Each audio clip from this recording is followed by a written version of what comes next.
Hi, and welcome to the first update of 2024. Let's dive right in. So here I have some thickness reports that I'll get back to shortly. You can notice here, referencing the scale, thickest ice is red, less thick ice is purplish.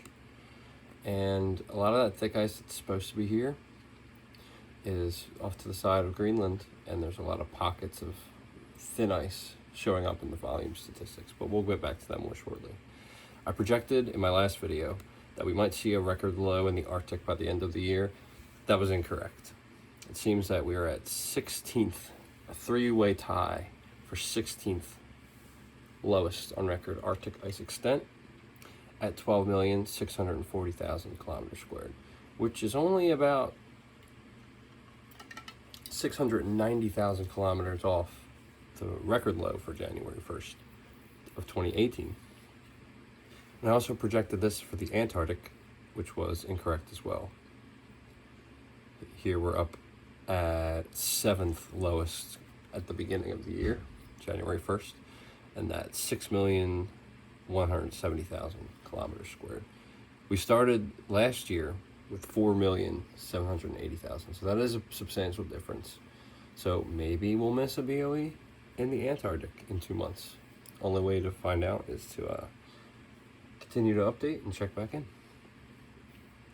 So referring back to Arctic volume, as I referenced, there's not very much super thick ice. There is some thick ice, but the thickest ice is basically going to flow out to sea probably this summer because it's already halfway there.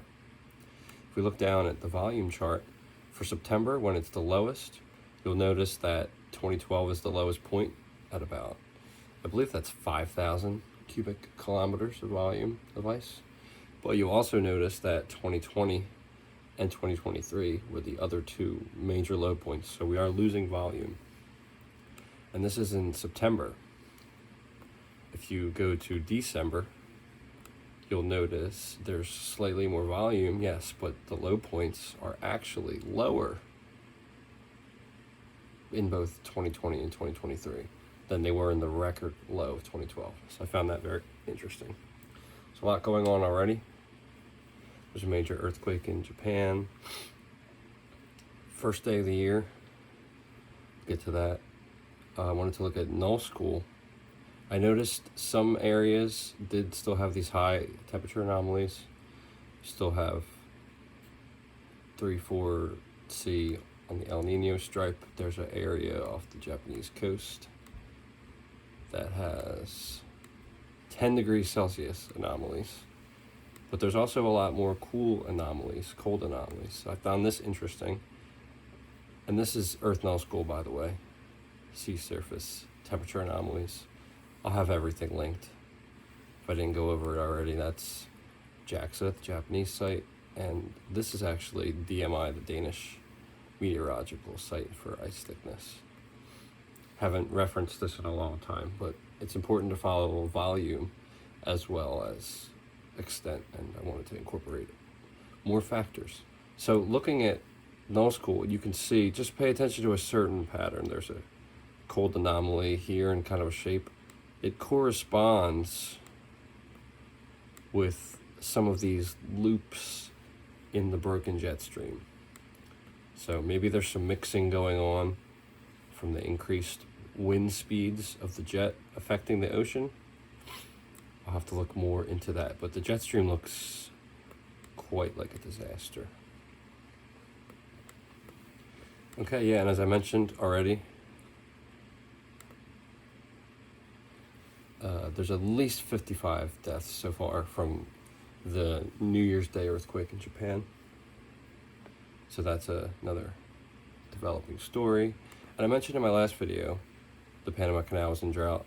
The most recent article I found was the 15th of December, noting that the Panama Canal is increasing slots to 24 ships, but that's still a lot less. And they're fearing that there's going to be a major drought up until the rainy season, which might not even be much of a rainy season. So, as always, Thank you for checking this out. Thank you for watching. I wanted to make this video a bit shorter and more informative. Well, as informative, but shorter. And if you feel compelled to do so, this is my channel here, the About section. You can make a donation at this link. $5 goes a long way, especially at this time of year when hours are slower for retail because the holidays just ended. But appreciate everybody's support. I'm looking forward to at least being able to chronicle all of the madness going on. Not that I'm looking forward to a supercharged El Nino or looking forward to losing Arctic ice, but I'm at least looking forward to sharing information with a few people, like-minded, aware folk that are interested as well. And please, if you feel compelled to, please like the channel, subscribe. It's totally free to subscribe. Share to any social media platforms you might be interested. I know the algorithms recently are really downplaying a lot of this stuff, so I'm going to share it to a few groups, but if anyone else feels provoked to do so. Oh, and please, in the comments, if you can think of a topic that you'd be more interested in researching along with me in 2024, please, related to what I'm doing, please drop that in the comments below. We can talk about that. So, looking forward to another year of chronicling the collapse.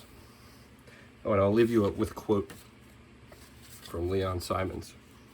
2024 will present us with weather extremes which this globalized world has never seen.